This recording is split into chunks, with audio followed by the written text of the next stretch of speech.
Hey everyone, Knox here with the American Suppressor Association, and welcome to the December 2022 Suppressor Policy Update.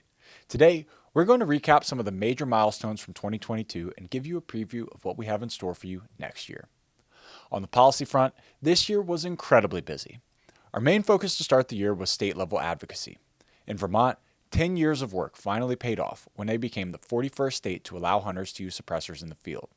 We've worked hand in hand with the Congressional Sportsmen's Foundation since 2012 on this initiative, and will continue to work to remove the sunset provision included in the bill. This was an incredible bipartisan effort led by Republican Representative Pat Brennan and Democratic Representative George Till. A special thanks to those two, as well as Fish and Wildlife Commissioner Chris Herrick, all three of whom went above and beyond to help make hunting with a suppressor legal in the Green Mountain State. During the middle of the state legislative sessions, ATF decided it was a good idea to abruptly change course and summarily deny a whole bunch of Form 1 suppressor applications based on, well, we don't know. We've been working to get to the bottom of it since March, and we'll be filing a lawsuit in January to compel ATF to respond to our Freedom of Information Act request if they don't respond before year's end. We helped push 2 letters to ATF from 26 senators and 142 representatives, admonishing the Bureau for overstepping their authority and restricting Second Amendment rights without any cause or explanation. And we had more than 20,000 people send emails to their legislators demanding action. To date, ATF hasn't said a word. Later in the year, we were able to bring our industry forum back to Washington, D.C. for the first time since COVID. It was a wonderfully productive week, full of camaraderie, meetings on Capitol Hill, and engaging policy discussions. The focal point of our discussion centered around the impact that the Bruin Supreme Court decision will have on suppressors. We will put out a full video in the coming weeks explaining our position, but the Cliff Notes version is that we believe the Supreme Court's decision makes state-level bans of suppressors unconstitutional. As such, we will be filing our first lawsuit challenging a state ban in early 2023. On the non-policy front, we've been very active as well. We created the ASA Foundation, a 501c3 branch of the American Suppressor Association that will focus on educational initiatives surrounding suppressors.